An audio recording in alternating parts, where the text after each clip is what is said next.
Three, two, one. All right, here we are. The last video. We made it. All right, well, what's our last thing we're going to talk about? We're going to talk about some brutish integrations. And particularly, we're going to focus in on one of them. There are, of course, hopefully, as you remember, two types of improper integration. But for our purposes, we're going to go after just one of them. So in particular, if I have a function that's Riemann integrable on every interval from a to c for all c bigger than a, then I can formulate this function. And this function right here, note, hey, it's just begging for a limit to be taken. Indeed, so if the limit of this exists, then we rewrite it as follows.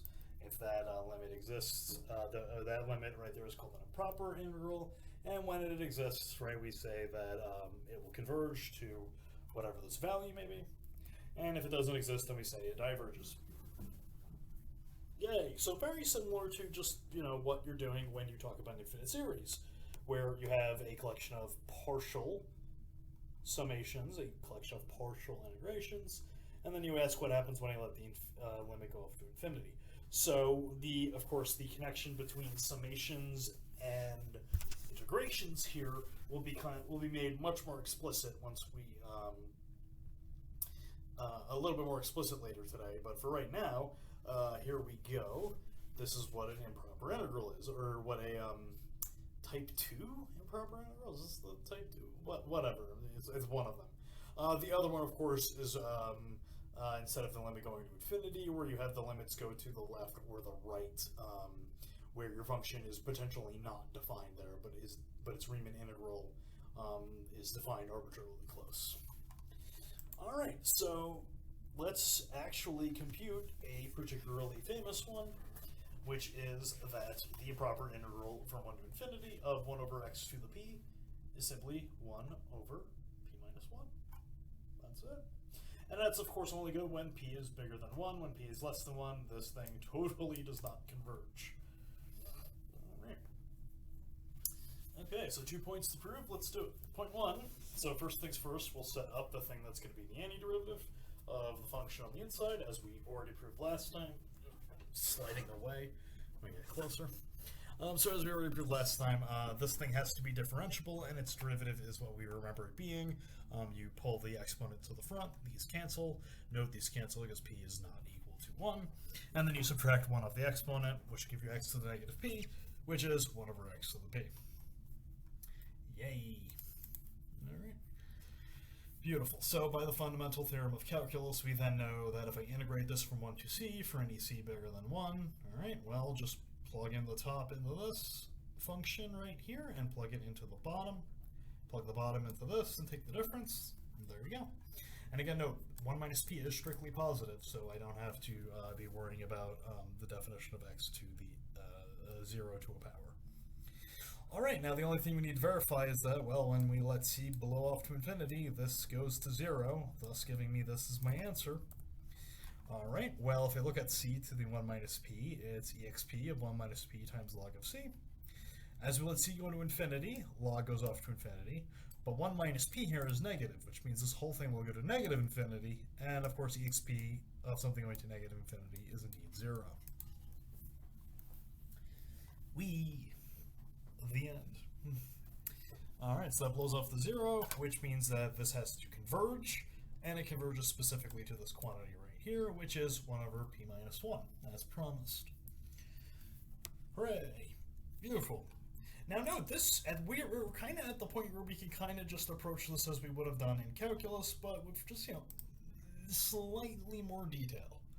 But it's more or less exactly how you do it in calculus, because we've conveniently now built up enough of the machinery and the rigor that you can kind of just do calculus.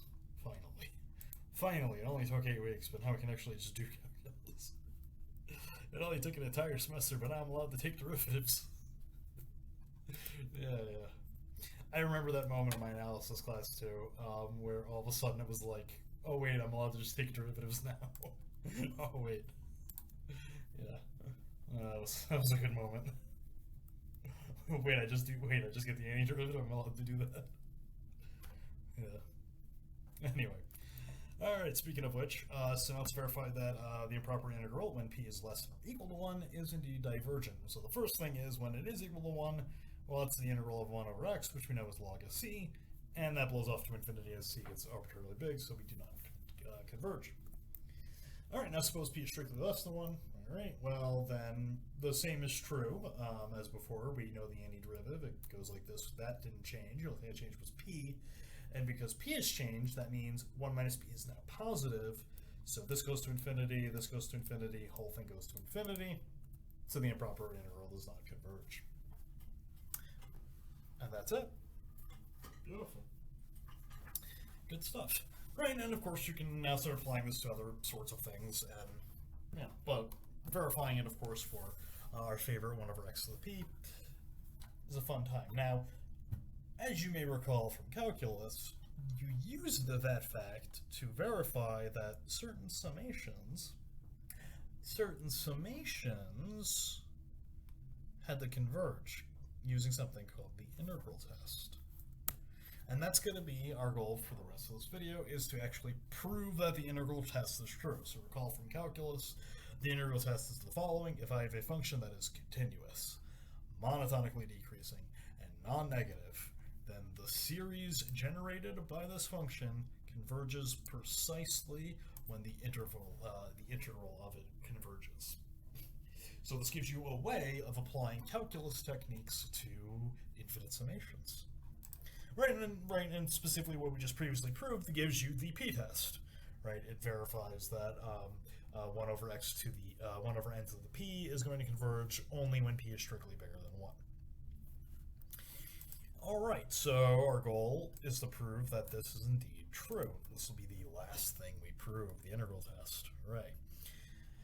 All right, well, now here's the thing about the integral test. Like a lot of things, you were just straight up lied to. You were straight up lied to. These are not the hypotheses. Nope. You do not need continuity. You just need monotone decreasing and non-negative. So I'm sorry. I'm sorry if you you sat there and pointed out it was continuous. We horribly lied to you.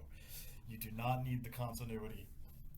Right? Obviously, we need the integrals to exist, so we do need to prove that monotone decreasing actually does give you Riemann integrability. But yeah, it turns out, the continuity we just kind of throw in there because it sort of immediately tells you're integrable, so you don't need to worry about justifying this. But yeah, you do not need it in the proof. Which is nice because this actually allows you to pull off some tricks to compute certain summations without having to worry about continuous functions. So this actually makes the integral test a little bit more applicable. But of course, we do need to prove that monotone decreasing actually gets us Riemann integrable. And there's a couple of ways of getting this. The cheap way of getting it is by just going, by the Riemann-Lebesgue theorem, which, as I previously mentioned, is that we know every continuous function is Riemann integrable, and it turns out that if you're Riemann integrable, it's got to be that you are essentially continuous. And it turns out you can prove that monotone increasing and monotone decreasing functions are essentially continuous. But of course, you need to make that a bit more rigorous. The rigorous statement there is that the set of discontinuities is countable. Has Lebesgue measure 0, but that's some deep measure theory lore that goes beyond anything we're going to talk about, so we're not going to talk about it. Okay. All right, so let's actually prove this, and you know what? This is a fun little proof. I like this proof.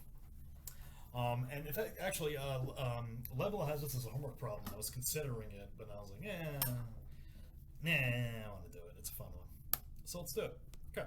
All right, so the first thing that was our monotone decreasing, which means that f of x is bounded below by f of b. So we start, so yeah, we're,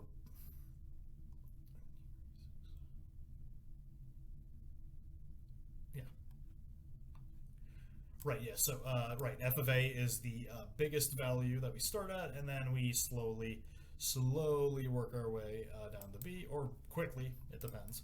So f of b is actually the lower bound, and f of a is actually the upper bound, right? So at a, we then decrease down to f of b. Okay. So f of b is a lower bound, f of a is an upper bound, so f is bounded, so it is under the purview of integrable functions. But we need to prove it's integrable, so what are we going to do? Well, I don't have any information about f other than it's monotone decreasing, so I've got no way of getting a formula for its integral. But as we noted, we have a way of proving integrability without actually figuring out what the integral is equal to. We just got to get partitions that behave nicely, so let epsilon be greater than 0. Then for reasons that will become incredibly obvious, we will choose n so that n times epsilon is bigger than this right here. Note this is a positive number, or at least it's not negative. Could be 0. All right, and then we let P be the uniform partition using partition size n. So note here that the size of the subintervals will be b minus a divided by n. All right, so we've already used the uniform partition a couple of times, so not surprising that this shows up. But note the key property here now is that when you look at any subinterval, by the monotone decreasing property, we know that our function takes its biggest value here and its smallest value there. So our function is actually obtaining minimums and maximums on those intervals. So the infimum is then simply the minimum, which is that, and the supremum is indeed the maximum, which is this. And here's where the monotone decreasing really comes in. This is the tricky part. This is where you this is the explicitly where we're really using the monotonicity, right? Because here at first it's just the boundedness. That's just whatever. Every bounded function has this. But here we see where monotonicity is being explicitly used in our proof. And again, always a good thing to dissect your hypotheses and make sure you actually are using them somewhere. And this is exactly where it's used. And then now when we look at the upper Darboux sum minus the lower Darboux sum, we get this. This can be factored out. And then, oh hey, look, a telescoping sum. Once again, telescoping is our friend. All right, and specifically this will telescope to f of a minus f of b. And good thing I chose epsilon to be strictly bigger than all that. Yay! And the proof is over. It's that. It was that easy.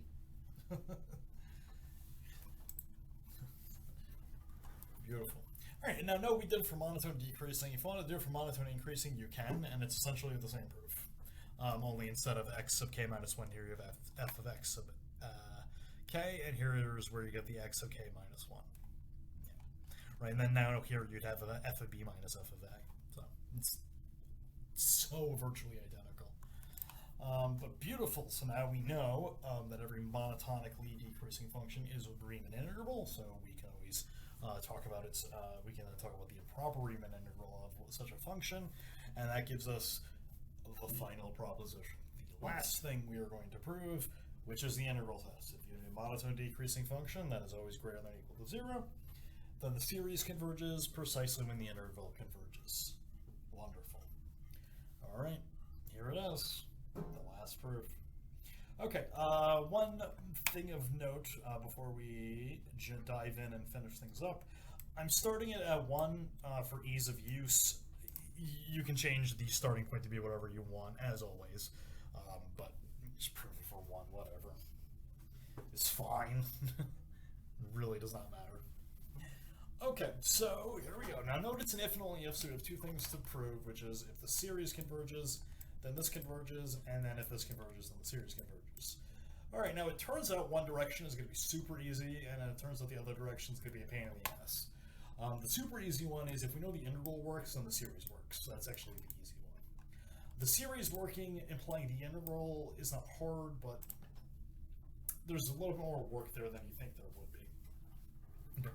So before we actually get into that, there's some things we want to set up and establish first. Basically just a bunch of inequalities that are going to effectively do the proof for us.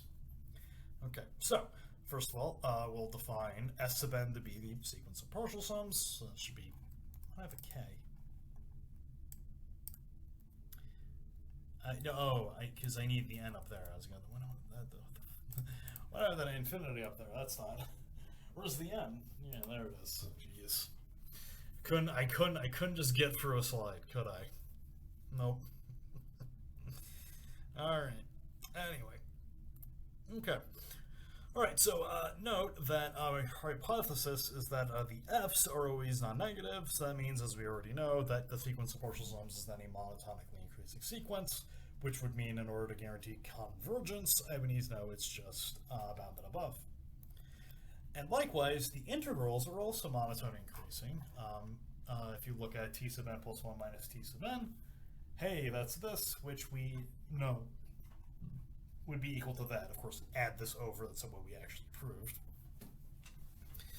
And yeah, there we go. Beautiful. So, pretty neat. All right, and then now, of course, note the positive part here is coming in from the fact that f is always greater than or equal to 0, and this interval has length 1. So I'm combining our facts there that we know about. All right, wonderful. All right, so both of these are monotone increasing, so guaranteeing convergence would just be getting that one of them is bounded. And so naturally what we're going to do now is prove that there actually is an inequality that S sub n and T sub n. Okay, so because f is monotone increasing, that means that we know that for every x living between x, k, and k plus 1, then f of x is less than f of k and bigger than f of k plus 1. Starts at k and drops down. All right, that means the integral then from k to k plus 1 is always bounded above f of k because that's the upper bound, and the interval here has length 1. Likewise, for y is bigger than f of k plus 1. All right, so note, if you plug in k equals 1, you'll have f of 2, integral from 1 to 2, f of 1. Plug in 2, f of 3, integral from 2 to 3, f of 2. Add up all of those all the way up to n minus 1, and then in between, you'll pick up the integral from 1 to n. On the right, we'll pick up the sum from 1 to n minus 1, and on the left, oh geez, we'll pick up the sum from 2 to n. All right, there you go. So this here, note, is s sub n minus f of n. Note this here is s sub n minus f of 1, right? So it's missing the first term, and this is missing the last term. Subtract the s sub n over, and then negate both sides, and you will get the following inequality. Right, so note this is what t sub n is equal to, so if you subtract s sub n and then negate, you'll get s sub n minus t. Negation will put f of 1 on the right and f of n on the left. All right, and we know that we're not negative, so that's bigger than 0, so add t sub n to both sides. And there we go. We now have the promised inequality relating the sequence of partial sums and the sequence of those partial integrals. Nice.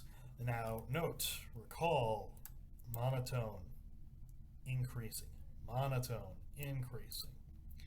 So if this converges, this is bounded. If this converges, this is bounded. And remember, those are if and only ifs. So yeah, all right. So now let's finally do the actual proof. So suppose that the improper integral converges.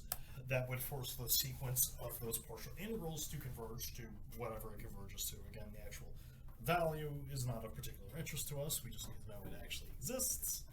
Now, since that converges, that means it's bounded. So there's some m that's big that exceeds it in absolute value. And now if I pop that into my inequality I just established, that means my sequence of partial sums is bounded above. And since we are monotone increasing and bounded above, as we have proven, you are convergent, and in particular you converge to your soup. Boom, like I said, the one direction of this is super easy. If the integral works, then the summation needs to work. The trickier one, which we'll now do, is, well, if the summation works, the integral works. All right. So let's do it. So suppose that the summation converges. So again, that means that my sequence of partial sums is bounded, and since I know those are bigger than the partial integrals, that means that my sequence of partial integrals is bounded. Now, since it's monotone increasing, it means it's convergent, and in particular, we know that it converges to the soup, and we're going to explicitly abuse the fact that we've got the soup here. Okay. Now, note this does not immediately tell me that the limit as x goes to infinity is going to work. This tells me this sequence works.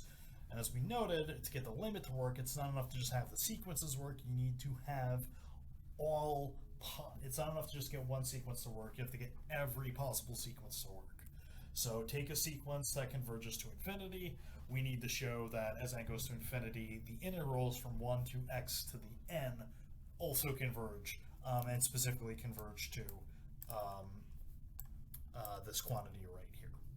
Okay. Ooh, and L mysteriously appears here. So set L equal to the limit.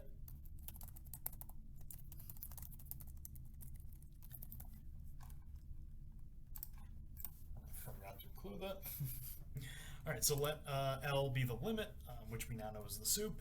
So given an epsilon, that means that when there has to be an n, so that the integral from 1 to n, which is equal to t sub n, exceeds L minus epsilon, otherwise it would not be an upper bound. Okay. Otherwise it would be an upper bound, which would violate that L's the soup. All right, so hey, given an epsilon, I have found an n, right? And so, hey, I'm now going to verify that, right, I want these to converge to L. So given an epsilon, I've got an n, but it turns out this is not the n I actually want. I want a different one. So specifically, since the sequence goes to infinity, I can find an m so that the sequence exceeds n at some point. Now, no, that means if I look at the integral from 1 to x to the n, and I subtract it from the integral from 1 to n, that's equal to the integral from n to x to the n. And as we've already verified, right here we've got an interval of size at least 0, and here we've got a function, right? So if these are equal, the integral is 0, and if one is strictly bigger than it, well, this function is non-negative, so we know the integral is non-negative. Okay. So that guarantees that this integral is bigger than this one, but this one was chosen so that it was bigger than L minus epsilon. And note, this is good for any n bigger than m, because for any m bigger than n, x sub n exceeds n. Okay, and then by a similar argument for any n bigger than m, there is a k that gets bigger than x sub n. Right, again, it's just a factor of real numbers. We can always find a natural number strictly bigger. And by following the same logic that we did here, we know the integral from 1 to x sub n is less than or equal to the integral from 1 to k, but that's t sub k, which we know is less than L. And there we go. We now have, right. So now we see that even though we only proved that for the case of n going to infinity, any x sub n that's going to infinity, we can trap between natural numbers. So that means this inequality needs to hold. Subtract L from both sides, then we get this inequality. So there we go. Every sequence that goes off to infinity, our integral has to converge to a specific value L, which means that the integral has to converge. The limit exists. And that does it. We have proven the integral test. Hooray. I don't have anything else left to say, so